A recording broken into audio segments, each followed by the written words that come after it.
Mesdames et messieurs, bonsoir. Permettez-moi non pas de capter votre attention, mais tout simplement de remercier les hôtes de la BFM, dans la mesure où, entre la bibliothèque francophone multimédia de Limoges et la faculté des lettres, et notamment le master que j'anime, nous essayons de tisser des liens de travail. Et c'est chaque fois un plaisir d'être dans cet amphithéâtre à la BFM pour défendre la littérature vivante, la littérature qui se fait. C'est vraiment un plaisir.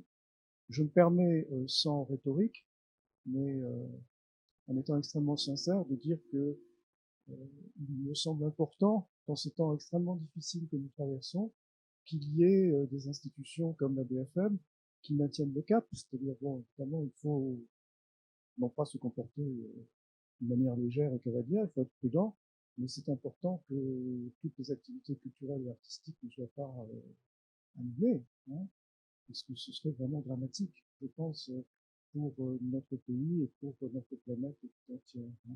Donc maintenir des initiatives, notre dialogue va être filmé, nous allons pouvoir le diffuser, ça me paraît vraiment très important. Pardonnez-moi d'être bavard, mais je vous promets de me taire le plus possible et de laisser intervenir notre invité. Alors Madame Laurent, nous ne nous connaissons pas. Votre venue, comme cela a été dit, a été organisée il y a quelques mois. Et lorsque j'ai lu votre roman, Rivage de la colère, j'ai eu le sentiment non seulement de rencontrer une personne, rencontrer une écrivaine, mais de rencontrer un peuple. Un tout petit peuple. Vous êtes franco-mauricienne, mais en fait, votre roman nous entretient d'un autre peuple, d'un peuple cousin. Une sorte, comment dire, dans cette immensité océanique, il y a des confettis, et l'histoire a constitué une sorte de marmite de chaudron, des peuples venus des quatre coins des océans, souvent dans la violence d'ailleurs. Ces peuples ont pris souche pendant des siècles, pendant des millénaires. Ils ont vécu, pas forcément d'une manière paradisiaque d'ailleurs, avec des tensions, des contradictions, mais ces peuples, ils étaient chez eux, dans tel ou tel archipel, et notamment dans un archipel peu connu, je le dis à ma façon, peut-être que je prononce mal, l'archipel des Chagos. Merci. Alors, est-ce que vous pouvez, vous êtes là pour parler littérature, pour parler d'écriture de votre roman, mais quand même pour le public et pour les femmes et les hommes qui nous regarderont dans quelques jours hein, en vidéo, je crois qu'il est important de dire ce que c'est que cet archipel, ce qui lui est arrivé récemment. Avec plaisir. Alors déjà, pour le situer, cet archipel du bout du monde, eh bien, il faut fermer les yeux, se laisser porter par la rêverie et aller du côté des Maldives. C'est un archipel, les Chagos, qui se trouve au sud des Maldives. Et cet archipel, ce confetti d'îles, effectivement, constitué d'une île principale qui a pour nom Diego Garcia et de deux îles au nord qui étaient habitées aussi, qui s'appellent Perros Banhos et Salomon, et puis après d'une multitude de petites îles qui n'étaient pas forcément habitées. Cet archipel dépendait de l'île Maurice, comme l'île Rodrigue aujourd'hui dépend toujours de l'île Maurice. J'ai l'impression que ça ne marche pas. Maurice, pendant 158 ans, a été sous domination britannique. C'était une colonie de l'Empire de Sa Majesté. En 1968, cependant, un vent de liberté souffle sur le monde, en tout cas, on le présente comme tel. Et en 1968, l'île Maurice accède à l'indépendance après un référendum populaire qui, lui, s'est tenu en 67 et qui donc permettait au peuple de s'exprimer sur son avenir. C'est la version officielle, plutôt favorable, pourrait-on dire, de l'histoire. Le problème, c'est qu'il y a une version officieuse, beaucoup moins noble, beaucoup moins reluisante, et qui concerne une tractation secrète entre d'un côté le pouvoir britannique et de l'autre ceux qui allaient devenir les premiers gouvernants de la République mauricienne. Et cette négociation avait pour enjeu le fameux archipel des Chagos, parce que sa position en pleine guerre froide était hautement stratégique. Les Britanniques avaient bien compris que c'était un espace qui pouvait intéresser les alliés américains, Et de fait, les Américains qui désiraient ardemment contrer le pouvoir soviétique à cette époque ont demandé aux Anglais s'ils ne pouvaient pas garder cette île de Diego Garcia dont je vous parlais pour pouvoir y construire une base militaire. Et une base militaire qui serait à portée de missile à la fois de l'Afrique orientale, de l'Asie, enfin, c'était vraiment idéal pour eux. Et si vous me permettez, c'est pour vous inviter à donner quelques précisions. 68, il y a un conflit en Asie du Sud-Est qui s'appelle le conflit du Vietnam, et notamment sur cette base de Diego Garcia, il y aura des bombardiers B-52 états-uniens qui seront positionnés et qui iront ensuite bombarder le Vietnam. Tout à fait. Donc c'est vraiment pour les Américains à ce moment-là un point essentiel pour pouvoir rivaliser avec les communistes. C'est vraiment effectivement très très important. Et donc ça, c'est, on va dire, le cadre général géopolitique. Et en gros, les Anglais ont vraiment posé un ultimatum aux Mauriciens. L'idée, c'était qu'ils n'auraient pas l'indépendance s'ils ne cédaient pas l'archipel des Chagos. Donc, évidemment, les Mauriciens ont signé. Mais le peuple, lui, n'était pas au courant. C'est-à-dire que dans le référendum, ce démembrement de l'île Maurice n'apparaissait nulle part, mais vraiment nulle part. Il y a une clause, il y a des textes. Ah, il y a des textes qui ont été signés entre les deux parties à l'époque, mais qui n'ont pas été portés à la connaissance du grand public, comme on dirait aujourd'hui, effectivement.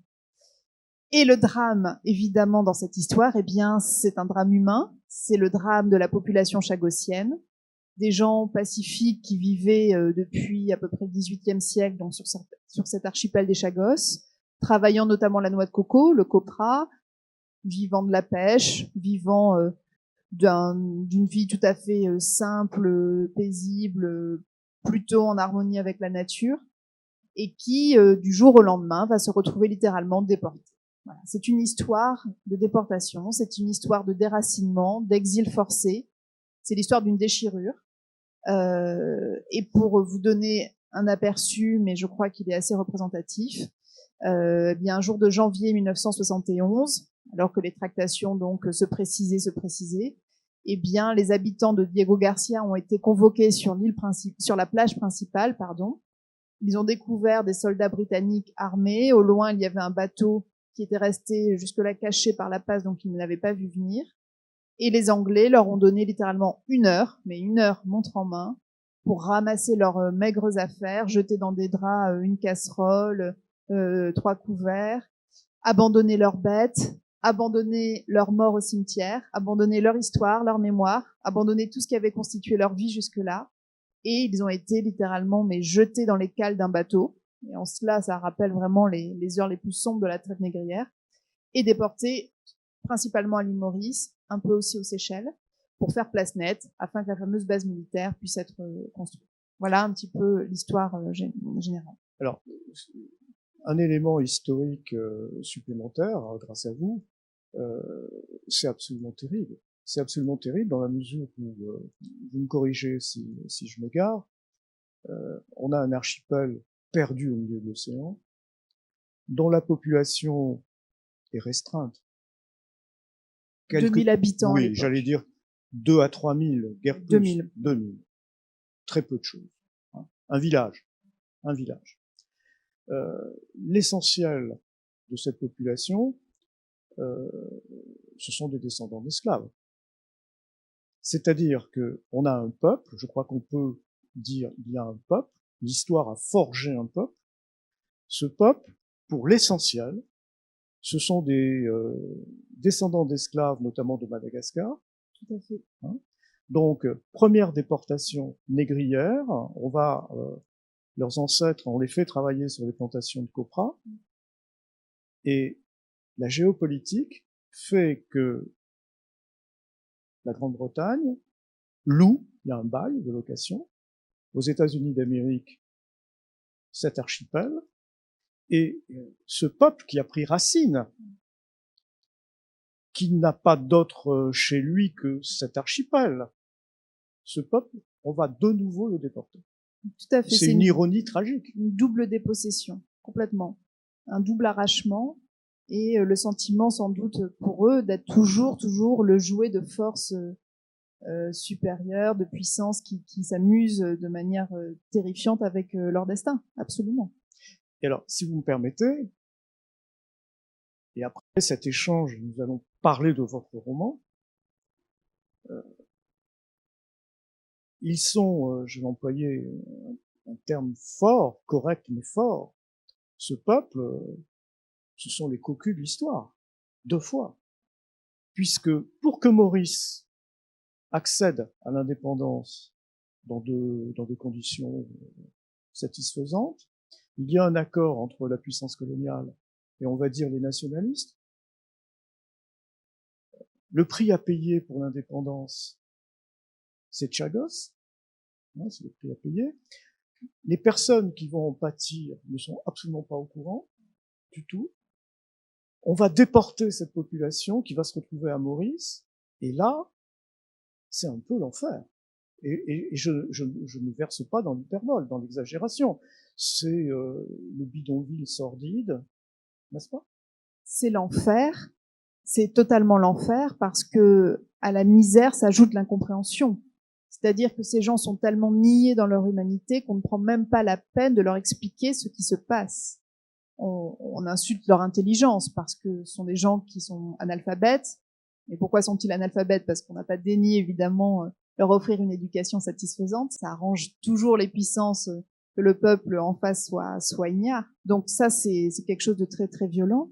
Et cette misère, elle n'aurait pas dû être, puisque dans le fameux accord entre les Anglais et les Mauriciens, si on peut dire les Mauriciens, parce que cette généralité en fait est trompeuse, le gouvernement de Ramgoolam, donc qui allait être le premier ministre mauricien, eh bien, dans cet accord, il y avait quand même aussi une somme qui était destinée normalement à accueillir plus ou moins correctement les Chagossiens. Et enfin, Ramgoolam et on va dire sa clique, la bande, a gardé évidemment l'argent dans des coffres forts personnels.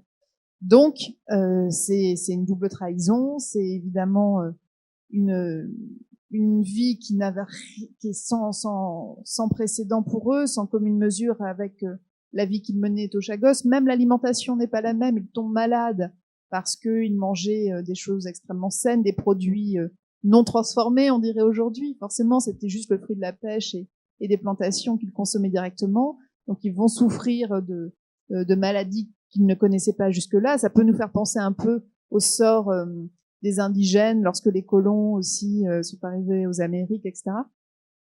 Ils vont évidemment devoir s'intégrer dans une société qui est à l'opposé de celle qu'ils connaissaient. Quand on parle des Chagos avant que la base militaire ne soit créée, avant l'expulsion, on a presque l'impression, je trouve, d'être plongé dans un hors-temps, dans une île qui pourrait ressembler à une île présentée par les navigateurs ou les grands écrivains même du XVIIIe. C'est une île où il n'y avait pas d'argent, par exemple. En 1968, une île où il n'y avait pas d'argent. On ne vivait que du troc. Ça paraît complètement dingue d'imaginer ça aujourd'hui, mais c'était leur réalité. Donc à Maurice, où tout se monnaie, ben forcément, seule la misère peut les accueillir. Alors, si vous me permettez, vous savez, mesdames et messieurs, Caroline Laurent vient nous présenter un roman, pas un livre de géographie. Il n'empêche que son livre, il y a une carte. Et je crois que c'est très utile parce que, en fait, on voit Madagascar, légèrement à côté, mais enfin légèrement à côté, c'est loin, on trouve Maurice, et puis au milieu de l'océan, il y a les Chagos, mais c'est pas tout près. C'est très loin, ça a une semaine en bateau. Voilà. Donc c'est très très loin, et en fait, je crois ne pas me tromper, le rattachement administratif et politique des Chagos à Maurice, à bien des égards, est arbitraire. À bien des égards. Sans doute, sincèrement, je ne me suis pas interrogée de cette façon sur la manière dont les choses s'étaient passées. Mais ce qui est sûr, c'est que l'éloignement géographique a desservi la cause de ce peuple, puisque les Mauriciens, à la rigueur, ne considéraient pas que les Chagos faisaient vraiment partie de Maurice, contrairement à Rodrigue, où les Mauriciens pouvaient se rendre assez régulièrement. S'il fallait comparer, si ça a du sens, on n'en a peut-être pas vraiment, mais c'est comme si je vous disais, bon, nous et la Corse, on voit bien. Par contre, nous et, je sais pas, les Kerguelen, ou nous, ou même la Polynésie, bon, bah, c'est beaucoup plus éloigné. Est-ce qu'on considère vraiment que c'est la France à part entière? Peut-être pas, etc. voilà, on peut y faire une Ce que je comparaison. veux dire, ma formule n'était pas ciselée. L'histoire fait que les Chagos dépendent de Maurice. Maintenant, vraisemblablement, en 1968, les populations s'ignoraient au sens étymologique du terme. Oui. N'avaient pas de sentiment national. Le fait de dire nous appartenons à une même collectivité, à une même communauté de destin. Ils ne faisaient pas nation, ça Voilà. c'est sûr. Voilà. Bon. Alors, vous n'êtes pas originaire des Chagos. Vous êtes originaire, vous êtes franco-mauricienne. Vous avez des attaches très fortes avec Maurice, évidemment. Comment se fait-il qu'une jeune femme mauricienne, pour son deuxième livre, je dis pas second, deuxième livre. Oui, c'est gentil. On vous fait confiance. Pour votre deuxième livre, vous consacrez beaucoup de temps, d'énergie, de passion, de talent et aussi de générosité à l'histoire de ce petit peuple que personne ne connaît. Alors c'est là où intervient le personnage le plus important de ma vie, ma mère, puisque cette histoire qui effectivement aurait pu m'être totalement étrangère, etc., ne l'est pas, puisque ma mère et ma famille mauricienne, c'est-à-dire ma grand-mère, ceux qui allaient devenir mes oncles, ma tante, ont vécu aux Chagos. Ils y ont vécu au début des années 60, donc dans le monde d'avant, comme on dirait aujourd'hui, avant que l'île ne soit transformée en enfer militaire. Et ma mère a vécu là-bas, je crois, les dernières heures de son adolescence. Et ces dernières heures étaient les heures peut-être les plus heureuses de sa vie. À chaque fois qu'elle m'a raconté les moments vécus aux Chagos, à Diego Garcia notamment, il y avait au départ une douceur dans son regard, il y avait le sentiment vraiment de ce paradis perdu. Bien sûr, il y a aussi toute la part d'idéalisation liée à l'enfance, à l'adolescence, à la jeunesse, etc. Je pense aussi que fondamentalement, ça l'a ramenée à une époque où elle était encore chez elle, puisque 68, la fameuse année 68, et aussi l'année de l'exil pour ma mère, c'est en 68, suite à l'indépendance mauricienne, qu'elle quitte son île pour venir en Europe. Donc, tout ça a dû se mélanger dans sa tête, dans son cœur. Et il y a une scène inaugurale, en fait, qui explique comment ce livre est né. Eh bien, c'est nous, dans notre maison du Sud-Ouest, pas loin de Bordeaux, alors que moi, j'ai 9 ou 10 ans. Et on est à table, et ma mère, pour la première fois, en tout cas, c'est la première fois dont moi, je me souviens, me parle de cet archipel des Chagos. Et moi, j'entends, parce que je suis une petite fille, chat, gosse. Donc je me dis, c'est quoi un chat qui a un enfant, chat, gosse, je trouve ça bizarre. Et puis elle m'explique un tout petit peu qu'elle a vécu donc là-bas dans ce paradis. Mais à un moment donné, sa voix se brise, son regard, donc tout en douceur, en rondeur, d'un coup devient chargé d'un éclat nouveau, et il y a une colère immense qui monte en elle, et là, elle crie quasiment à table, on a vendu ces pauvres gens, on les a vendus, et elle conclut par sa phrase préférée qui est « salaud d'anglais ». Voilà. Et ce salaud d'anglais, en plus, moi, petite fille, bien élevée, oh là là, maman qui était un gros mot, etc., dépose une forme d'empreinte en moi. Je me dis, c'est bizarre, je n'ai jamais vu ma mère aussi enragée. Qu'est-ce que c'est que cette histoire de Chagos qui la met dans cet état et qui la métamorphose? Je la reconnaissais plus. Et puis, bien, évidemment, le temps passe et je découvre l'histoire qu'on vient de vous raconter brièvement. Et là, c'est une quête plus personnelle qui me rattrape. C'est le sentiment que, son âge avançant, il faut que je lui rende un morceau de son enfance avant qu'il ne soit trop tard. Ça, c'est le point de départ intime. Et puis surtout, il y a le point de départ presque plus engagé, plus politique, de me dire que ce combat des Chagossiens qui cherchent toujours à pouvoir rentrer chez eux, à récupérer leurs terres 50 ans après, eh bien, c'est un peu maintenant ou jamais. Et pour aider à mon tout petit niveau ce fameux peuple chagossien et donc indirectement rendre hommage à ma mère, eh bien, c'est en portant à la connaissance du public cette histoire jusque-là assez méconnue, secrète, que je vais peut-être y arriver. Donc voilà un peu la démarche qui a présidé à tout ça. Alors si vous me permettez, Caroline Laurent, votre héroïne s'appelle Marie-Pierre la Douceur. Et parlant de votre mère, vous avez utilisé le substantif douceur 2 fois. Donc, alors c'est très joli que vous le remarquiez parce que jusqu'ici je ne m'en étais pas aperçue, mais c'est vrai qu'il pourrait y avoir un lien. Alors, très sincèrement, le nom, la douceur, je l'ai trouvé dans des registres chagossiens. C'est un nom créole, parce que les noms créoles sont très imagés. À un moment dans le roman, je parle de la famille Tadebois, et Tadebois, c'était les voisins de ma famille à Maurice. Voilà, je me suis assez amusée avec les noms. Mais j'aimais l'idée de donner à cette femme à la fois le nom féminin le plus universel, Marie. Toutes les femmes s'appellent Marie. Moi-même, dans mon prénom, dans mon deuxième prénom, j'ai Marie, comme ma mère. Enfin, donc ça, c'était la femme universelle, si vous voulez. Je voulais qu'il y ait quelque chose de plus masculin, donc Pierre tombait bien. Et je voulais, alors que cette femme va être confrontée toute sa vie à des épreuves, à des combats, lui donner cette fameuse douceur qui est peut-être aussi un moteur vital chez elle. Voilà. Donc c'était un travail un petit peu, je pense, sur les contrastes. Puis donc psychanalytiquement, sans doute qu'effectivement, j'ai mis un peu de ma mère. Alors je vous rassure, d'abord, je m'interdis parce que je ne crois pas à la psychanalyse appliquée à la littérature. Vraiment. La psychanalyse s'effectue chez l'analyste sur un divan, mais pas sur une scène et pas d'une manière appliquée. Simplement, en vous lisant et avant de vous écouter, de vous écouter ce soir, il me semble que il y a beaucoup de votre mère dans ce roman, en termes de modèle, et puis aussi en termes d'atmosphère. Alors, ce qui est sûr, c'est que tout ce qu'elle m'a raconté, donc lorsque j'étais enfant, et puis surtout là, il y a quelques mois, à partir du moment où le projet romanesque est devenu un projet réel, concret, éditorial, je l'ai questionné. Donc vraiment, je lui ai demandé de se souvenir le plus précisément possible de ce qu'elle avait vécu, de me décrire les lieux, si elle avait des scènes, des épisodes précis. Alors elle en avait un certain nombre, notamment dans la maison de l'administrateur colonial, puisque ma mère, qui est issue d'un milieu, on va dire, plutôt bourgeois, favorisé, quoique entre mes arrière-grands-parents et mes grands-parents, il y ait eu un petit déclassement social et financier, mais bref, globalement, c'est une famille qui a tous les codes de la bourgeoisie, créole, donc catholique, etc. Et elle m'a beaucoup aidé à restituer les atmosphères de la vie, on va dire, de l'administrateur colonial au Chagos, mais aussi de la vie de Gabriel Némorin, qui est l'autre personnage principal, à l'île Maurice, à Beaubassin, qui est d'ailleurs la ville de ma famille, hein, sans surprise.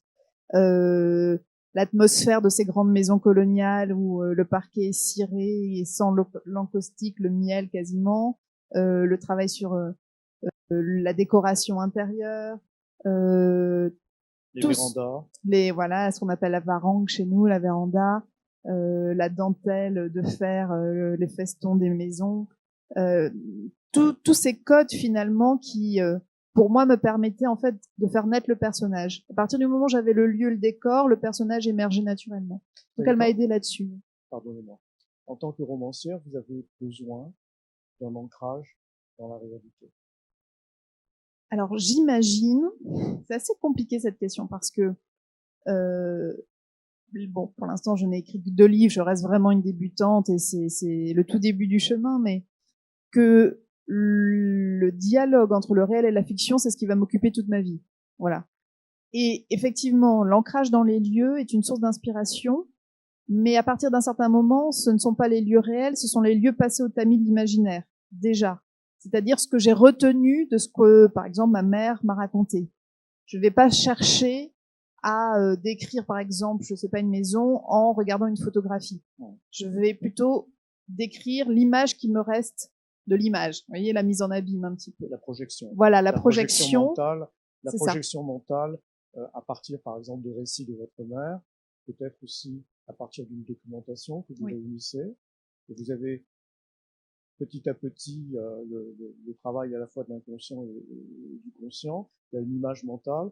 Et c'est à partir de cette image mentale que vous décrivez les lieux. Oui, et plus que mentale, je dirais même sensorielle et émotionnelle. C'est ce qui m'a marqué, ce qui m'a touché, que je vais pouvoir restituer après dans l'écriture. C'est vraiment ce que j'appelle le tamis de l'imaginaire, mais c'est ça. C'est ce qui, pour moi, a résonné et donc je vais pouvoir vraiment après m'approprier, sans avoir besoin de me référer à une documentation, parce que cette documentation, je l'ai digérée d'une certaine façon. Alors, si vous me permettez, je prends des précautions oratoires, je fais toujours cela. Il ne s'agit pas d'être complaisant vis-à-vis de vous, du tout. Moi, je suis vraiment étonné. Je suis étonné par la richesse et la précision de votre lexique, du vocabulaire.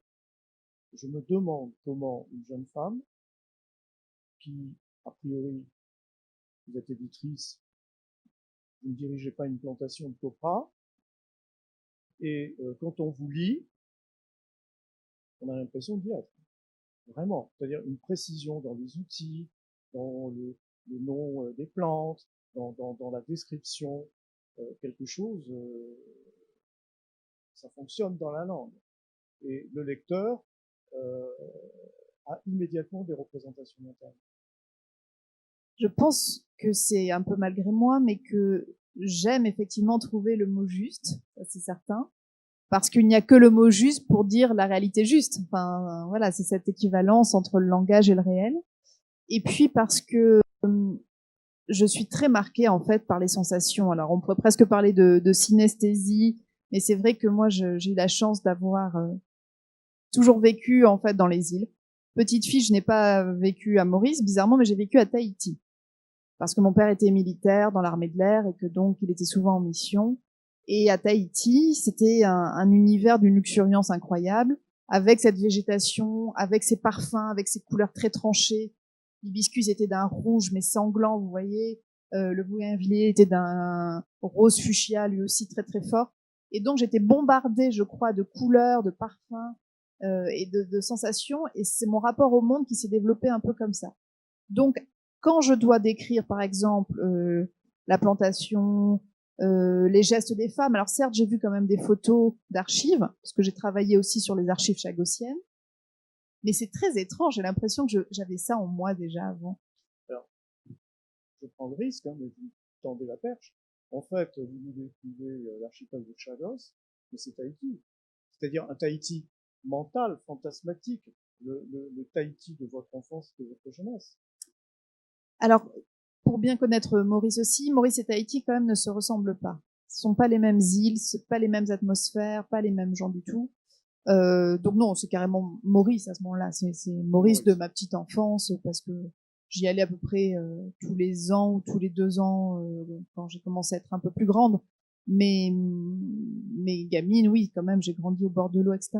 Après, je sais pas, c'est un rapport très visuel aussi, sans doute, sensoriel. et sensoriel aux autres. Et quand, par exemple, ça peut expliquer le travail sur le coco, quand je suis allée à l'île Maurice, là, vraiment pour faire on va dire, mon travail préparatoire au roman. Donc, je suis allée dans le bureau de Pointe-aux-Sables, qui se trouve pas loin de la capitale, Port-Louis, pour éplucher des centaines de photos, toutes ces archives qui étaient vraiment passionnantes. Il y avait des chagossiens, forcément, qui étaient là, c'est leur association. Et j'ai beaucoup parlé aussi avec ces femmes, et j'ai écouté ce qu'elles me racontaient, et tout ça dans le créole. Alors peut-être que le créole aussi, indirectement, est un biais pour pouvoir après trouver les mots justes en français, mais c'est certain que je les ai vues aussi casser le coco comme elles le faisaient autrefois sur leurs îles. D'ailleurs, je les ai filmés ou photographiés, enfin, j'ai gardé cette trace-là. Et je devais les regarder, mais avec une attention telle que ça s'est déposé en moi. Alors, pardonnez-moi d'être indiscret, mais ce que vous venez de dire me paraît extrêmement important. Vous êtes vous-même créolophone? Oui, je parle le créole mauricien. Bon, alors je pense que c'est important parce que votre français est merveilleux, parce que vous êtes français, merveilleux. Votre écriture est très ciselée, mais il me semble que dans votre écriture, il y a la langue créole. Alors ça, c'était vraiment un défi, une grande interrogation, un casse-tête aussi, je vous avoue, de voir comment intégrer d'une certaine manière une autre langue, on va dire, que le français. Première solution, mais qui vite a été retoquée par mon éditeur, c'était de mettre vraiment le créole mauricien tel quel, par exemple lorsque les chagossiens s'exprimaient, parce que je voulais montrer aussi les différences de classe sociale à travers les différences de langage. On va y venir. D'accord. Bon. Et j'ai essayé, voilà, j'ai mis dans le manuscrit des phrases vraiment en créole. Bon, évidemment, pour moi, c'était transparent, mais l'éditrice m'a dit, Caroline, c'est bien gentil, mais là, je suis perdue, je ne comprends rien, je ne sais pas comment il faut le prononcer. Donc, peut-être qu'à l'oral, elle aurait saisi des mots au vol, mais transcrit à l'écrit, ça marchait pas, quoi. Donc, elle me dit non. Deuxième solution, garder ce créole, mais mettre des notes de bas de page. Et ça, je ne voulais pas. Ça, c'était vraiment un parti pris parce que je voulais pas que la lecture romanesque soit heurtée. On n'était pas dans un ouvrage universitaire ou scientifique ou historique. Donc, je ne voulais pas de ça. Et la troisième solution que j'ai donc retenue, qui est un peu folle, mais qui m'a beaucoup intéressée, bah, c'est d'inventer une langue qui n'est pas donc exactement le créole mauricien. Et d'ailleurs, le livre à Maurice, la seule remarque qu'on me fait un peu désagréable ou moins favorable, c'est oh là là, ben le créole. Et oui, forcément, parce que je ne m'adressais pas à eux directement. Et donc ma solution a consisté à traduire le créole vers le français. Donc de garder des structures grammaticales qu'on aurait utilisées en créole mauricien, mais de telle sorte qu'elles soient immédiatement intelligibles, compréhensibles par le lecteur français. Et c'était drôle parce que ça m'obligeait à décortiquer cette langue qui, par essence, est très orale, pour comprendre les mécanismes profonds qui la sous-tendent, etc. Et le résultat donne quelque chose qui est un peu une langue qui boite, mais qui finalement va bien, je trouve, avec les personnages qui sont aussi en quête d'eux-mêmes, d'identité, etc. Donc voilà la solution. Si vous me permettez, vous en faites ce que vous voudrez, j'étais très sensible à cette solution. Moi qui, de temps en temps, enseigne les littératures en français, et notamment les littératures en français, on va dire, du Sud. Vous avez refusé ce qui, selon moi, est une facilité, qui est l'alternance codique, d'avoir une matrice en français, et puis pour susciter un effet de réel, on introduit tel terme, telle expression. Oui. Bon, vous avez évité cela, parce que, de mon point de vue, souvent, cela produit un effet exotique. Voilà, je voulais pas d'exotisme. Voilà. Et en fait, ce que vous avez fait, c'est à la fois une traduction, mais peut-être quelque chose qui participe d'une translation du créole en français. Et je ne sais pas, vous avez dit peut-être par excès de modestie que ça boite. Non, j'ai l'impression que le français, votre roman est écrit en français, c'est indubitable. C'est un français qui chante le créole.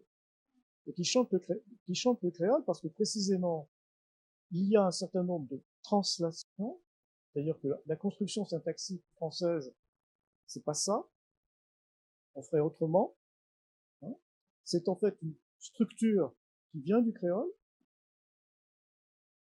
en français. C'est ça. Et donc, on a une langue française qui chante le créole.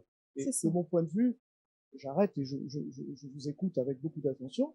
Vous avez ce que Deleuze et Guattari disaient à propos de Kafka, vous avez minoré le français. Et en minorant le français, vous laissez entendre la voix de Chagossien, sans exotisme. Bon, je vais me mettre à pleurer parce que c'était le plus beau compliment qu'on m'ait fait jusqu'ici peut-être sur cet aspect du texte. Merci. J'ai rien à ajouter. Si vous avez lu ça, c'est que c'est dans votre texte. J'ai réussi mieux que ce que je pensais. C'est super. C'est dans votre texte. En tout cas, c'est vrai que c'était une manière peut-être d'inverser les pôles. En tout cas, de pas. Il était hors de question que je balance juste un terme effectivement pour voilà colorer le français et ça c'était quelque chose que j'avais écarté dès le départ. Vous n'adoptez pas la position en surplomb. Voilà, c'est ça. De l'auteur qui se penche en disant je vais vous prêter ma voix. Vous mettez au service de ce peuple. On va dire, on va filer la métaphore de ce peuple qui manque, de ce peuple qui manque. Vous ne lui prêtez pas votre voix, vous ne jouez pas la ventriloquie, mais vous faites que ce peuple parle à travers notre voix. Et je crois que c'est la raison pour laquelle, l'une des raisons pour laquelle vos descriptions, vos évocations, l'évocation de la flore, de ces femmes et de ces hommes au travail, l'évocation des corps, ça fonctionne. On a l'impression d'y être. Et on a l'impression d'y être, une plaisanterie, parce qu'on est trop sérieux, mais c'est bien d'être sérieux, mais on peut plaisanter en étant sérieux.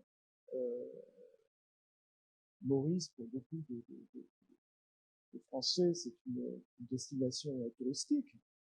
Bien sûr. Hôtels, le voyage de noces. Exactement. Bien sûr. On va à Maurice. Bon, tout cela.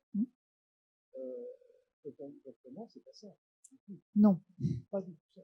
ce qui m'intéressait aussi dans le fait de revenir sur l'histoire chagossienne, alors là de manière peut-être un peu plus égoïste par rapport à Maurice, c'était justement que les Chagos devenaient le Maurice de Maurice, d'une certaine manière. C'est-à-dire que le paradis, ce n'est plus Maurice, Maurice c'est la ville, Maurice c'est le monde urbain, Maurice c'est c'est la civilisation. Alors que pour nous Français, c'est l'argent qui corrompt tout. Alors que pour nous Français, Maurice c'est cet Éden, effectivement, c'est la carte postale, c'est tout ce qu'on veut. Là, dans le livre, Maurice adopte le point de vue presque, j'allais dire, du monde occidental. Et ce sont les Chagos qui deviennent cette possible altérité. Si on force le bâton, les Chagos, c'est le tiers-monde de Maurice. Voilà. Oui, c'est ça. Et de la même manière, je voulais montrer aussi deux visions des colonisés. Parce que, donc, on a un peu parlé de Marie-Pierre la Douceur, qui est chagossienne, qui, un peu comme on le voit sur la couverture, est vraiment noire de peau. On sent la descendance malgache. Elle va pieds nus. La première scène de rencontre, qui est une rencontre ratée, comme souvent en amour, avec Gabriel, le dit bien. Elle ne voit que lui, mais lui ne la voit absolument pas. Elle est invisible à ses yeux. Elle vient de pêcher le poulpe et donc elle est avec son nourrite, comme on dit chez nous, qui pendouille. Elle sent le poisson, elle est sale, enfin. Donc il y a ce rapport-là, et elle incarne peut-être, on va dire, la colonisée telle que l'imaginaire occidental aime à se la représenter. En gros, je vais faire simple, c'est la sauvage. Voilà. Alors que Gabriel Némorin, donc qui est bourgeois, qui est le secrétaire de l'administrateur colonial, qui débarque sur une île où il fait à peu près 40 degrés, mais en complet veston, mocassin blanc, impeccable, et qui croit avoir acquis aussi tous les codes, on va dire, des Anglais et des Français, parce que Maurice reste tellement francophone et francophile que les deux se confondent un peu. Mais il n'est pas du tout, en réalité, du côté des Anglais. Je veux dire que les Anglais ne le considèrent pas comme un des leurs. Il a tendance à le croire, mais c'est pas le cas. Et donc c'est un jeu de miroir aussi entre eux par rapport à la puissance coloniale. Alors si vous me permettez, justement, je crois qu'on peut tous dire, j'étais très sensible à l'évocation de la société des Chagos, mais aussi de Maurice, c'est-à-dire deux sociétés qui sont des sociétés multiculturelles, produits de l'histoire, où les populations vivent ensemble, où elles font peuple, mais elles font peuple dans la contradiction. Oui. Et dans la contradiction, c'est horrible ce que je peux dire, dans la contradiction qui relève plutôt de mélanie. Complètement. C'est-à-dire qu'en fonction de la couleur de la peau, il y a une distribution sociale. Et qui continue aujourd'hui. Hein. Voilà. Et vous le faites, ce qui me paraît vraiment très intéressant, c'est que vous le faites sans manichéisme, en montrant les contradictions qui travaillent absolument toutes les fractions de cette société. En tout cas, ce qui m'importait, je crois effectivement, alors c'était de montrer toute la complexité de ces questions-là. C'est une double typologie, on pourrait dire. Déjà, effectivement, Maurice, c'est encore une fois toujours vivace aujourd'hui, donc vous avez différentes ethnies qui coexistent pacifiquement, hein, on peut dire qu'il n'y a pas de tension forte, mais on reste quand même plutôt chacun dans sa communauté, et lorsqu'il y a des mariages, etc., entre différentes ethnies ou différentes religions, on sent que les relations peuvent se crisper. Mais donc, chacun chez soi. Oui, chacun chez soi, voilà. On se tolère très bien, on se croise au bazar pour acheter des légumes et des fruits. S'il faut faire entrer quelqu'un d'une autre ethnie dans la famille, ça devient un autre sujet.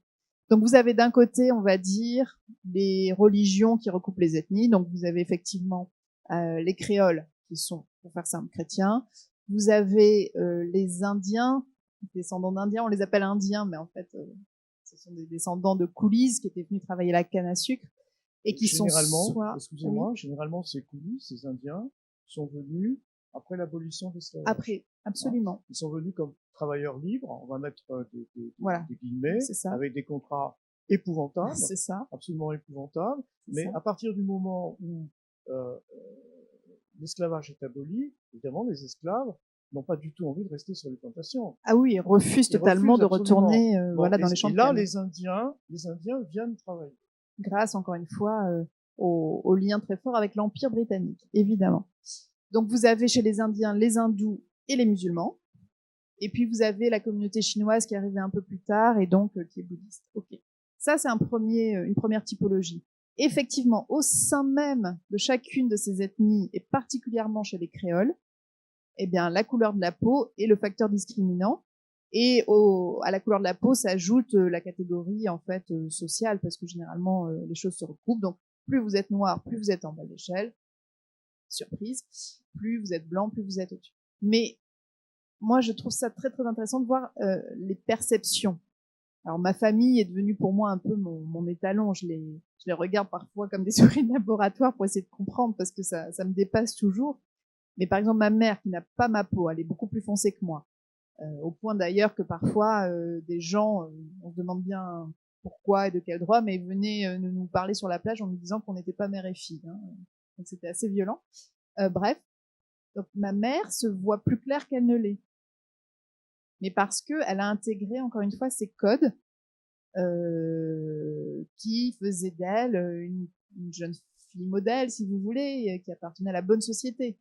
Parce que ils allaient évidemment à la messe le dimanche, parce qu'ils avaient accès à la culture, parce que mon grand-père pouvait réciter vraiment à la fois Carmen de Bizet et des sonnets de Shakespeare. Enfin, donc dans le mythe, d'une certaine façon, qu'elle était proche de l'élite, alors dans sa tête plus française que britannique, parce qu'elle n'aimait pas les Anglais, mais voilà.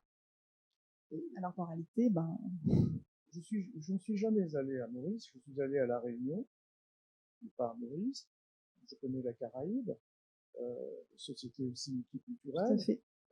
Est-ce qu'à Maurice comme au Chagos, il y a au sein de la population, je porte aucun jugement de valeur, hein, c'est écrit des mécanismes sociaux, le souci de blanchir la peau, et notamment dans les unions?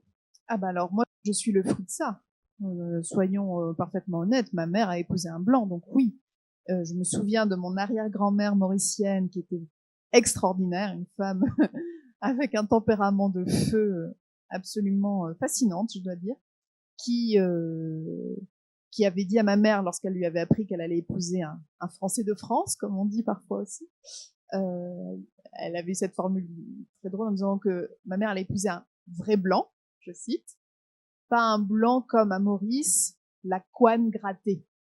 Vous voyez ce que, voilà, ça veut tout dire. C'est-à-dire, ce sont les créoles. Voilà. Il y a les créoles, c'est ça, qui se croient blancs, ouais. Mais les métropolitains leur font sentir que encore un effort pour être. Encore un effort, s'il vous plaît. Eh oui. Bien sûr, bien sûr.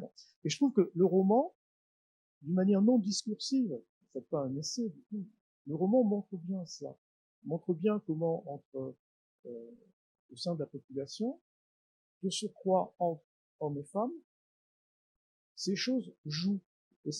Et d'une manière, je dirais, contradictoire, c'est-à-dire que Gabriel peut avoir des réactions, il est aveugle, mais il est aveugle peut-être du fait de sa position. Bien sûr. Il ne s'autorise pas, bien sûr. Exactement. Parce qu'il est complètement, il a le col fermé, il est comme ça, là, il est complètement cadenassé, hein, et par certains côtés, moi j'ai envie de dire c'est pas sa faute s'il ne doit pas. Ah oui, c'est vrai, je crois qu'il est conditionné, il y a une forme de déterminisme qui l'empêche, en tout cas au départ, d'assumer ses émotions et d'aller vers lui-même, c'est-à-dire d'aller vers la femme qu'il aime. Ça me paraît évident, oui. D'autant que ensuite, je ne veux pas révéler, mais il sera en conflit ouvert avec son père. Oui, il y a une histoire, on va dire, pour faire simple, de secret de famille quand même assez pesant, voilà, qui justifie aussi que ce soit un personnage empêché. Mais je voulais, bâtir un personnage empêché, masculin, face à une femme qui, elle, mais parce qu'elle est née aussi dans une société qu'on pourrait qualifier de matriarcale peut-être, puisque au Chagos, les femmes élevaient toujours seules leurs enfants. Comme je dis, je crois, à un moment dans le texte, mais les hommes n'étaient ni des pères ni des maris. C'était naturel, même si je n'aime pas ce terme, mais voilà, c'était des géniteurs et c'était validé par la société, quoi. Je dirais souvent par inadvertance. Par inadvertance, à l'issue d'une nuit de Sega endiablée sur la plage, voilà, c'est ça. Et il n'y avait pas une responsabilité du père. De toute façon, il n'y avait aucune administration, donc il n'y avait pas de reconnaissance de l'enfant. Tout ça se faisait de manière, j'allais dire, très naturel, encore une fois, même s'il faudrait que je trouve un autre terme. Mais la question ne se posait pas. Donc, on a cette femme qui, elle, a l'habitude de suivre ses désirs, tout simplement, sans, encore une fois, se poser la question de ce qu'elle a le droit ou ce qu'elle n'a pas le droit de faire. Et en face, il y a un homme qui n'est que verrouillé par des codes, des schémas, et puis, encore une fois, des secrets pesants. A priori, mais vraiment, rien n'est fait pour qu'ils puissent se trouver à un moment donné. Et leur histoire, dès le départ, va être une histoire un petit peu en décalage. Et ils n'auront de cesse, pendant toute leur vie, d'essayer de se rattraper. Et tantôt c'est l'un qui passe devant, tantôt c'est l'autre. Mais de façon globale, rares sont les moments où ils peuvent vraiment coexister. Le secret, on ne va pas révéler le secret. Mais le secret, pour moi, est assez symbolique.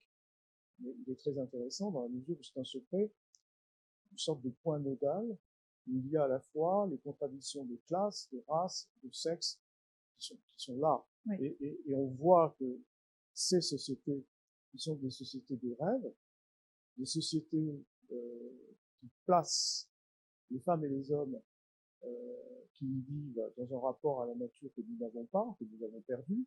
Nous, ici, par exemple, en Europe, il y a une proximité, sinon une immédiateté avec la nature que nous avons perdue, mais il n'empêche que ces contradictions sociales, ethniques et sexuelles sont là et font des ravages.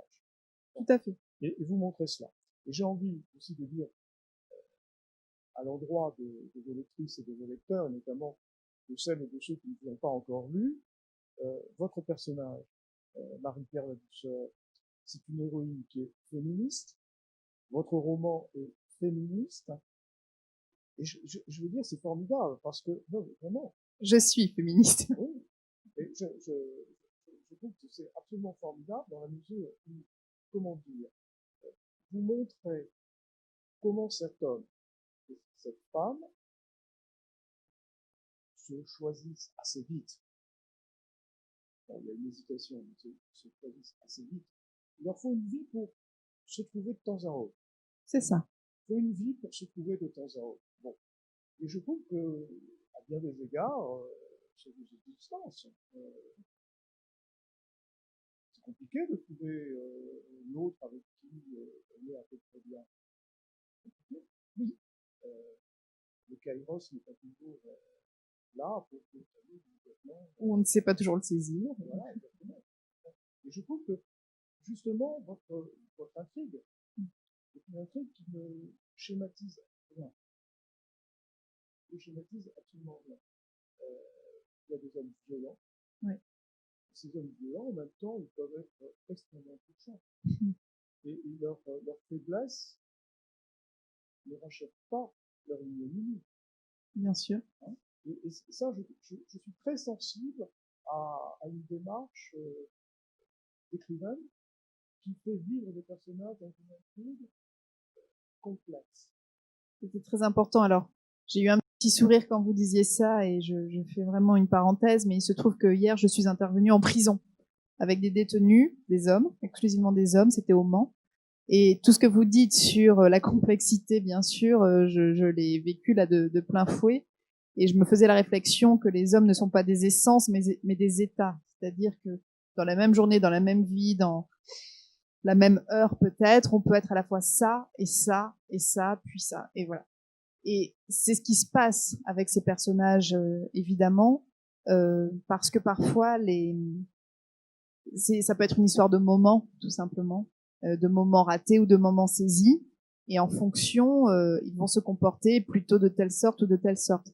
Et ce que je voulais montrer aussi, et ça c'est peut-être pour entrer un peu plus dans presque la construction du roman, c'est que je voulais travailler sur la notion de tragédie. Il y a 5 parties dans le texte. Je me suis vraiment inspirée des 5 actes de la tragédie classique. En exergue, on trouve une citation de Bérénice, et c'est une tragédie amoureuse, c'est pas pour rien non plus. Mais je voulais montrer l'homme au moment où il est saisi par ce point de cristallisation qu'est le dilemme. C'est merveilleux, les dilemmes. On ne peut pas faire plus romanesque qu'un dilemme. Quelle que soit la décision qu'on prend, elle sera mauvaise. Voilà. Et donc, il faut choisir celle qui sera peut-être la moins mauvaise, ou qui sera la moins lourde de conséquences pour ceux qu'on aime, etc. Mais de toute façon, il y aura un prix à payer et certains vont payer. Donc, c'est pour ça que je voulais aussi que ce pauvre Gabriel, à un moment donné, soit totalement pris au piège et révèle peut-être, malgré tout, ce qui le meut au quotidien dans le choix qu'il fera et qui sera quand même un choix douloureux. Donc ça m'intéressait effectivement d'avoir des moments où l'adversité finalement révèle les êtres dans ce qu'ils ont de meilleur et de pire à la fois. Si vous permettez,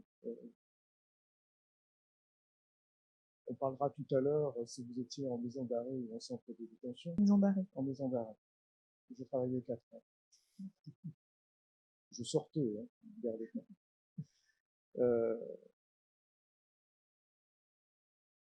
Ce qui me paraît vraiment intéressant dans ce roman, c'est que vos deux personnages principaux sont portés par quelque chose qui peut sembler dans notre société aujourd'hui comme relevant du pathos. Ce qui sauve vos personnages, c'est le sentiment amoureux. Il me semble, y compris Gabriel, qui est complètement cadenassé, endossé dans sa culture, dans son éducation, etc., etc. Il porte sur le monde et sur les autres un regard qui est un regard d'amour. Alors, au sens de Racine, l'amour, non seulement de Racine, mais puis du christianisme, c'est un don. Ce n'est pas un contrat, c'est pas une transaction, il n'y a pas un échange. Jamais. Ouais. Je donne. Et il me semble que les deux personnages fonctionnent ainsi. Et c'est ce qui leur permet de se retrouver de temps à autre, de rattraper le décalage. C'est ce qui leur permet aussi de participer à un combat. Oui, je pense que l'autre nom de l'amour aussi dans cette histoire, c'est la révolte. Oui. C'est la colère au sens, le titre, au sens de la belle colère, la juste colère, la colère qui dit la dignité, qui dit l'impossibilité de se taire et de rester les bras ballants face à une injustice. C'est l'amour à ce moment-là aussi au sens de qu'allons-nous transmettre aux générations suivantes, qu'allons-nous leur donner, encore une fois, sachant que ce peuple, toujours aujourd'hui, continue effectivement à se battre, mais de manière admirable, pour pouvoir entrer au Chagos. C'est un livre, en fait, ça je l'ai compris rétrospectivement, qui parle de la foi. C'est encore une version possible peut-être de l'amour au sens vraiment profond. Une foi qui n'est pas une foi religieuse, c'est pas ça, quand bien même ils sont catholiques là-bas, mais c'est une foi dans ce qui fait l'homme, parce que ces gens qui n'ont rien, encore une fois, même aujourd'hui, n'ont pas grand-chose. Faut voir à quoi ressemble leur maison, la terre battue, la tôle, les fils électriques qui pendouillent, c'est toujours pas très très agréable. Donc ces gens n'ont rien, ils défient la couronne d'Angleterre et indirectement Donald Trump et ses amis. Qu'est-ce qui fait qu'on se lève le matin et qu'on y va, et que le lendemain on recommence, et que le surlendemain on recommence encore, en sachant qu'à terme sans doute qu'on n'y arrivera jamais. Et malgré tout, le simple fait d'être dans ce mouvement, ça fait qu'on se tient debout. Voilà. Moi, c'est ça que je voulais raconter aussi dans le livre. C'était l'histoire d'une révolte, d'un combat, mais qui dit ce que l'homme peut avoir de plus beau à partir du moment où ce sentiment de justice est touché et attaqué. Et je suis fascinée par ce qu'on peut appeler leur courage, même si le courage, encore une fois, peut recouvrir plein de définitions. Mais dans cette espèce d'élan vital, de petit moteur intérieur, qui devient aussi un moteur collectif, parce que maintenant ils se sont regroupés, et qui fait que depuis 50 ans, ils continuent tous les jours. Tous les jours. Ils n'ont pas le choix. C'est ça. En tant qu'humains, ils n'ont pas le choix. Alors, ils n'ont pas le choix en tant qu'humains, parce que ce sont des humains, j'allais dire, avec des valeurs. Ils sont toujours enracinés, en réalité. C'est pour ça qu'ils continuent ce combat. La question se pose pour les générations à venir. J'ai peur que, alors pas celles qui aujourd'hui regroupe je sais pas, j'ai croisé des adolescents de 14-15 ans qui sont toujours investis par ce combat parce qu'ils ont été imprégnés aussi par ce que leurs parents ont fait et ce que leurs grands-parents leur ont raconté. Mais la génération d'après, celle encore à venir, est-ce que pour eux, ce combat des Chagos sera encore le leur? Eux qui seront nés à Maurice, eux qui auront eu des parents nés à Maurice, eux qui auront vu leurs parents aussi s'épuiser pendant une vie tout entière, aller de procès en procès, de regroupement en regroupement, de manifestation en manifestation, sans que jamais complètement la victoire soit acquise. Est-ce qu'ils vont pas dire je vais vivre ma vie et basta, quoi? Si vous me permettez, il faut aux auditrices et aux auditeurs que sur le plan international, les Chagossiens gagnent. Alors, il y a des décisions qui sont en leur faveur. Malheureusement, on ne les applique pas. C'est ça. Et je pense qu'on peut en parler sans aucun problème. Il y a eu un grand procès à la Cour internationale de justice de La Haye qui s'est tenu en septembre 2018. Alors, il se trouve, donc c'est vraiment très frais.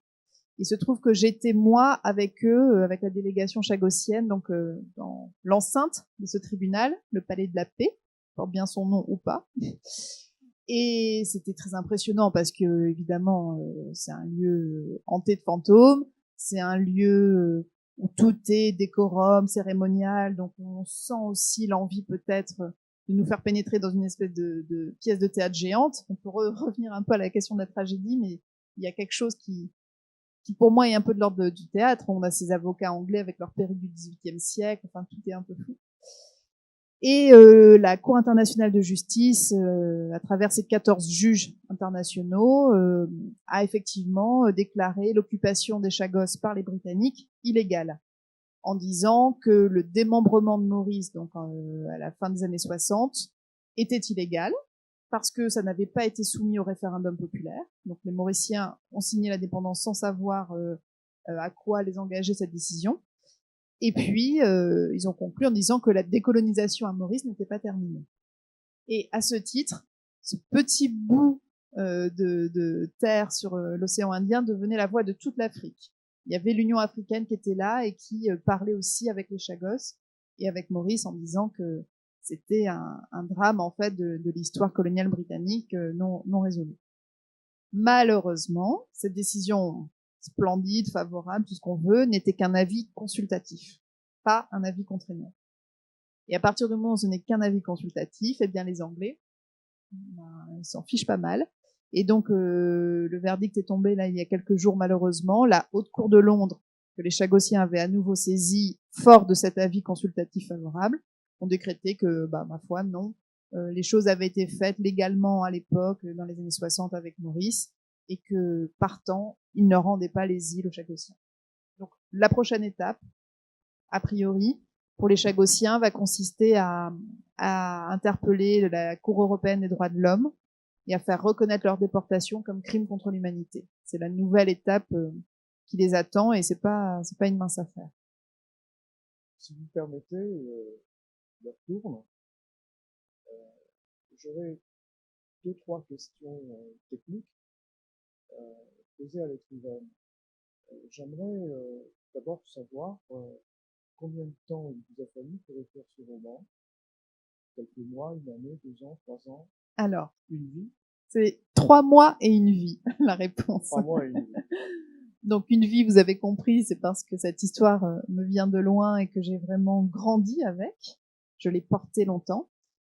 Et 3 mois d'écriture à part entière, parce que j'avais plutôt tenté de commencer un peu avant. Donc, je m'y étais mise, on va dire, un an et demi avant la sortie. Et en fait, c'était un désastre. Je n'arrivais pas à écrire. J'étais bloquée. Donc ça a été une période d'autodétestation assez pénible à vivre.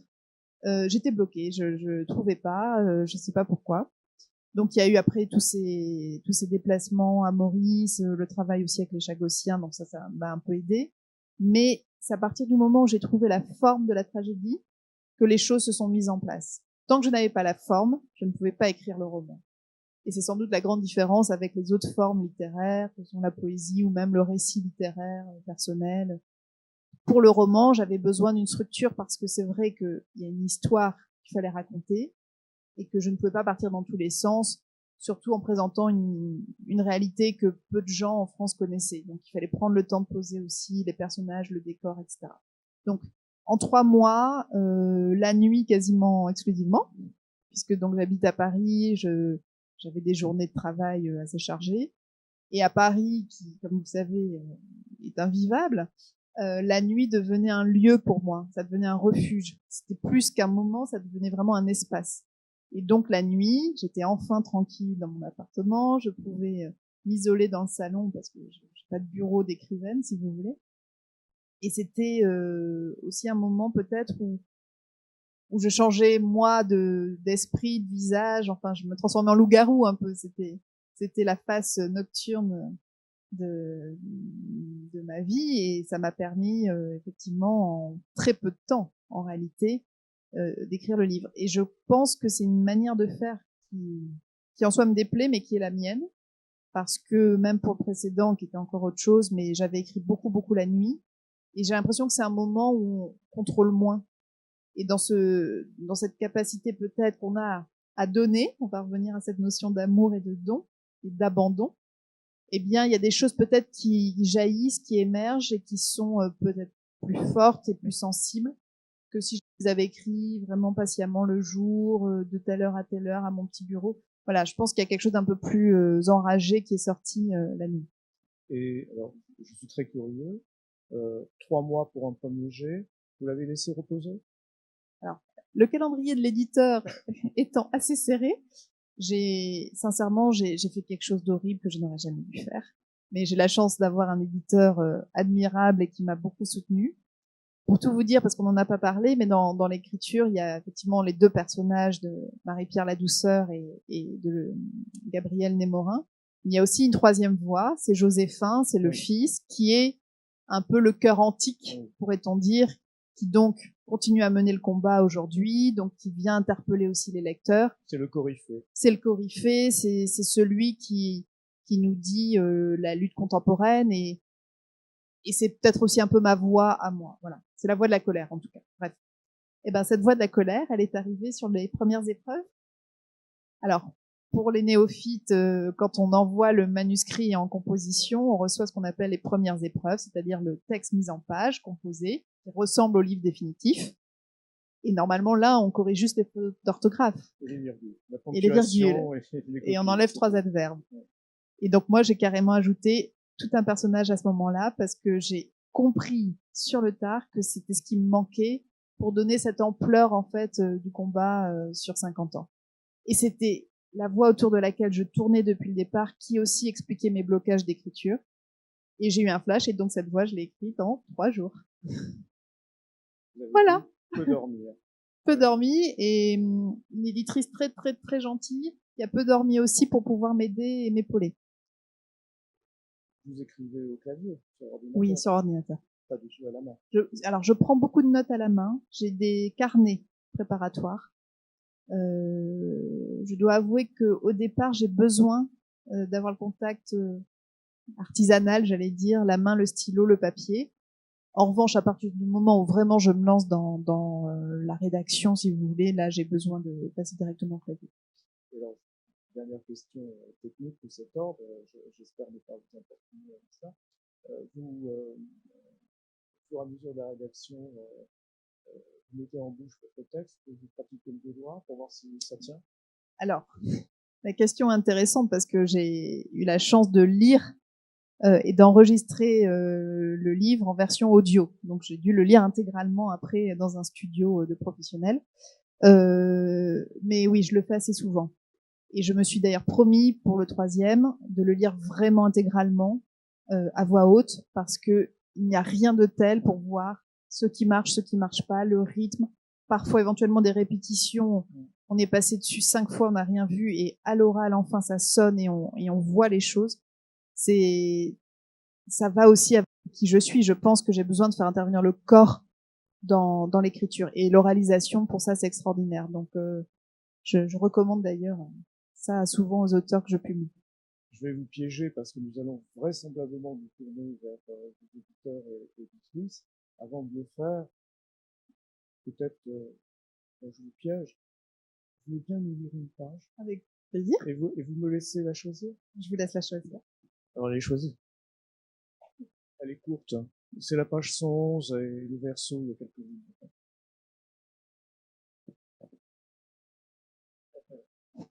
Allez. Tout ce qui a un nom existe. Les hommes, les plantes, les pays, les légendes. Un nom, c'est toujours le bourgeon d'un destin. Je me souviens de cette femme à La Réunion, une anthropologue. Je donnais une conférence à l'université de Saint-Denis pour raconter notre tragédie et sensibiliser l'opinion. Elle avait travaillé sur notre histoire, nos ancêtres malgaches, notre culture. Elle s'est approchée de moi à la fin. Vous savez d'où vient le mot Chagos? Je l'ai regardé honteux. Non, je ne savais pas. Elle m'a raconté.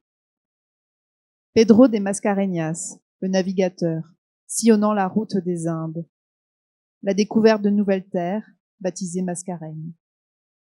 Je savais que les Portugais avaient laissé une trace dans l'océan Indien. Ça oui. Il suffit de chanter le nom de nos îles, Diego Garcia, Peros Banhos, pour s'en rendre compte. Mais j'ignorais tout du reste. Un des principaux navires portugais s'appelait le Cinco Chagas. Cinco Chagas, ça veut dire les 5 plaies, en référence aux 5 blessures du Christ. Les mains et les pieds cloués, le flanc droit percé par le javelot. Les Chagos portent donc le nom d'un navire et d'une souffrance. Après la passion, le Christ ressuscite. Il s'élève au ciel dans la gloire et la paix. Un pays qui renaît, est-ce que ça ressemble à Dieu? Merci infiniment, Caroline Laurent, Merci pour à cette vous. lecture. Et je me tourne vers l'organisatrice, mais peut-être que nous pouvons nous adresser à la salle.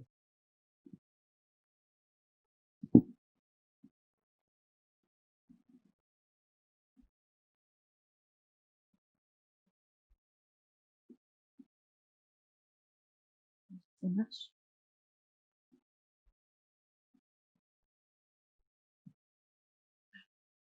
Bonjour.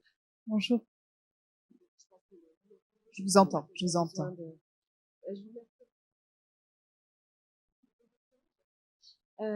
Moi, j'aimerais savoir comment votre roman a été reçu à Maurice. Parce que finalement, vous avez parlé de ces salauds d'anglais, mais les comportements des Mauriciens au moment de l'indépendance n'ont pas été très glorieux. Ils auraient pu finalement faire profil bas et accueillir, comme il se doit, ces Chagossiens, compenser la trahison de les avoir vendus finalement. Et ça n'a pas été le cas. On les a effectivement parqués dans des bidonvilles. Comment aujourd'hui, comment ils font avec cette mémoire-là, avec cette histoire-là, et comment ils se remettent? Alors, ce livre, donc, que vous avez peut-être lu, du coup, voilà, c'est ça. Vous l'avez compris, c'est un drame de l'ignorance. Le problème, c'est que l'ignorance perdure. Et que, finalement, aujourd'hui à Maurice, tout le monde ne connaît toujours pas cette histoire. Elle est présente un petit peu dans la presse, une certaine presse, mais que lit à nouveau un certain type de citoyens, et pas les autres. Donc il y a une petite marge seulement en fait de la population mauricienne qui est au courant, et les autres ne sont pas toujours avertis de ce qui s'est passé. Ce qui fait que alors la réception du livre là-bas est un peu ambiguë dans le sens où, bon, premier point, il y a peu de librairies et la culture, ça reste un combat vraiment à Maurice parce que c'est pas du tout quelque chose de naturel et de développé. Et pour ceux qui, quand même, ont vu, alors soit l'émission télé, parce qu'il y a eu un petit focus à la télévision mauricienne, à la radio, j'ai pu faire une grande interview sur une des radios mauriciennes, il y a eu de très beaux papiers dans la presse aussi, etc. Eux étaient vraiment plutôt enchantés, en réalité, et contents qu'on parle de cette histoire aussi dans l'Hexagone. Mais le problème, il est là, c'est que à Maurice, l'éducation reste toujours fragile. Je le vois, alors pardon, je vais être un tout petit peu plus dans l'intimité familiale, mais mes cousins et cousines mauriciens ont tous, parce qu'ils ont la chance d'être issus de milieux plutôt favorisés, ont tous bénéficié de cours particuliers pendant toute leur scolarité. Mais les petits gamins chagossiens qui sont livrés à eux-mêmes toujours aujourd'hui, ne peuvent même pas prétendre parfois à passer des examens, parce que pour pouvoir passer les examens, il faut pouvoir payer. Tout est conditionné aux problématiques financières. Et le problème, il est là surtout, c'est que l'éducation reste un chantier. Je sais pas si j'ai répondu. Mais sur pardon, la honte, les Mauriciens qui se sont sentis vraiment enragés, un peu comme ma mère, et furieux devant cette histoire, sont pas si nombreux que ça, parce que encore une fois, ils n'étaient pas au courant. Ma mère, elle a su ce qui s'était passé dans les années 70, de mémoire en 75 seulement. Alors que les premiers Chagossiens ont commencé à arriver, on va dire, en 68. Ils étaient invisibles. Et à partir du moment où ça a commencé à se savoir, il y a eu effectivement des petites mesures de solidarité, mais enfin, c'était tellement rien que ça, c'était très insuffisant.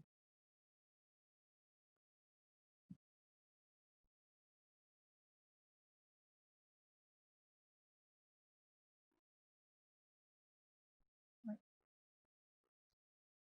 Ah oui. Ah oui, toujours.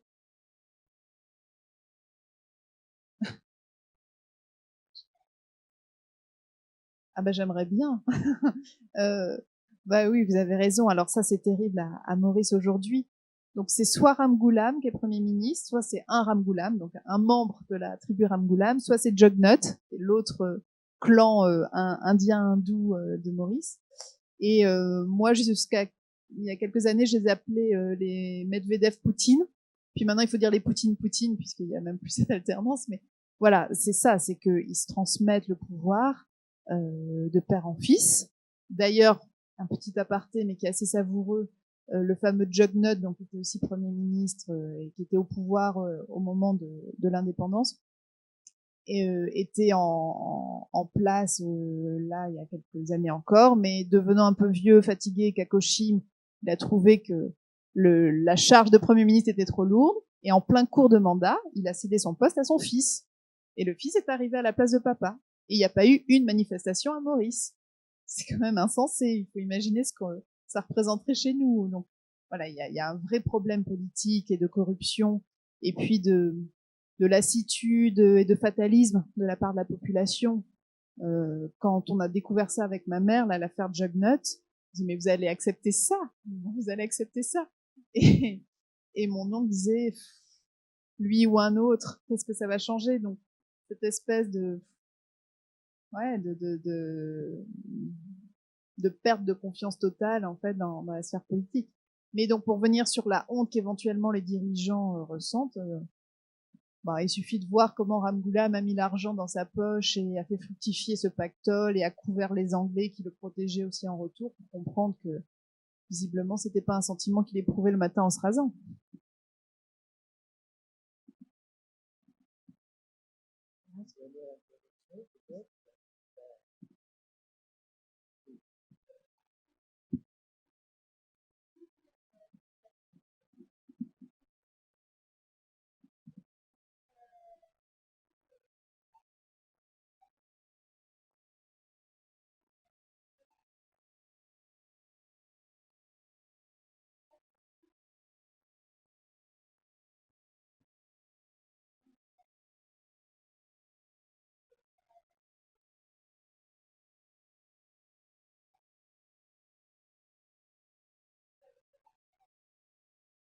Alors, je pense que c'est en deux temps. Le premier temps, quand vraiment on est face à la page blanche, là, je suis dans la situation de vulnérabilité de n'importe quel auteur. Je doute, je trouve que c'est pas bon, je m'en veux, je suis à deux doigts de m'infliger des pompes pour me punir. Enfin bon, voilà. Cette période-là, elle est assez désagréable parce que on avance, mais on a l'impression que on recule. Donc je pense que là, j'incarne vraiment l'écrivaine dépressive qui s'aime pas, etc. En revanche, une fois que le texte est posé, je suis allée au bout, que j'ai en gros toute l'histoire et que je vais pouvoir faire le travail éditorial sur le texte, sans doute que là, j'ai un deuxième cerveau qui se réenclenche et qui est un cerveau plus éditorial. Et j'aime infiniment plus, d'ailleurs, peut-être, je crois, ce moment où on peut reprendre où on élague. Moi, j'adore couper. Alors, je passe ma vie à enlever, à resserrer. Donc, j'utilise des tas de stylos rouges parce que cette partie, je la fais vraiment à la main sur papier. J'ai besoin du papier pour voir ce qui ne marche pas. Et jusque sur les épreuves, du coup, y compris sur les deuxièmes épreuves, voire sur le bon à tirer, je sabre, j'enlève. Et là, effectivement, j'ai un regard d'éditrice et un regard impitoyable. J'ai vraiment, alors là, zéro complaisance avec ce que je fais et j'essaie de m'alléger en utilisant ce stylo rouge.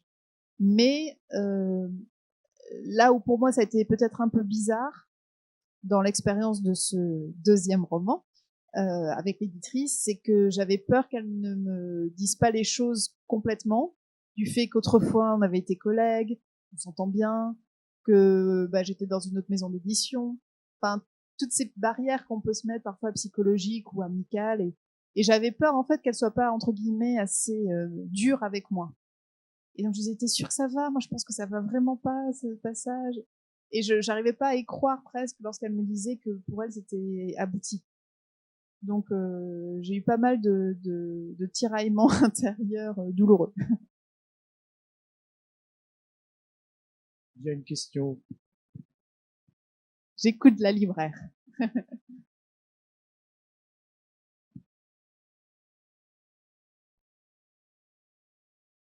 Ouais.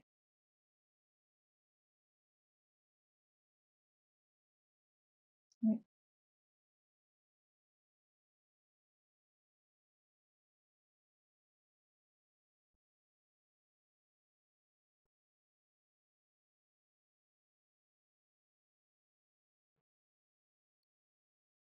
Très bonne question, Madame la libraire. Parce que pour le troisième qui est vraiment en train de pousser, je pense qu'il y aura à nouveau un portrait de femme. Ce sera sans doute un moment de bascule dans la vie d'une femme, mais avec une dimension départ beaucoup plus imaginaire. Mais je me demande si c'est pas dans l'autre sens cette fois-ci, si c'est pas le réel qui va venir me récupérer. Alors que pour ces deux premiers livres, c'était plutôt d'abord le réel qui est venu me chercher, et puis j'ai fait le travail aussi de la romancière avec ma part aussi d'inconscient, etc. Mais j'ai l'impression que là le processus sera inverse, mais qu'au bilan ce sera la même chose, c'est-à-dire un dialogue très intriqué entre d'un côté le réel et la fiction, parce que ça c'est ma grande obsession, c'est en fait dans nos vies, nous qui passons notre temps aussi à recomposer, à imaginer, à inventer, à réécrire en permanence à la fois les souvenirs du passé et peut-être ce qu'on projette vers l'avenir.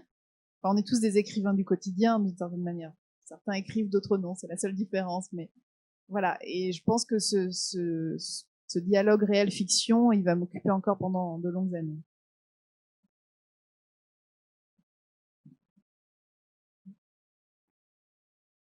Cette soirée n'est pas tout à fait finie puisque nous vous invitons pour ceux qui le souhaitent à la séance de dédicace.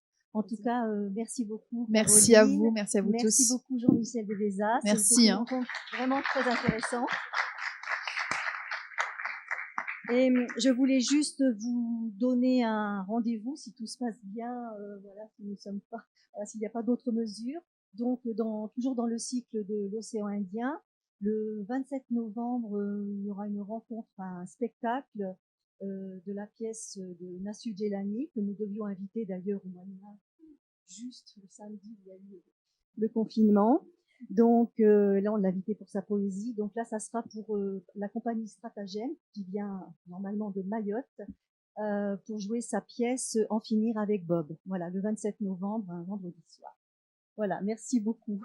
Isabelle, merci, je ne me suis pas trompée. Voilà, parfait. Alors merci, puis à bientôt, j'espère. Merci beaucoup.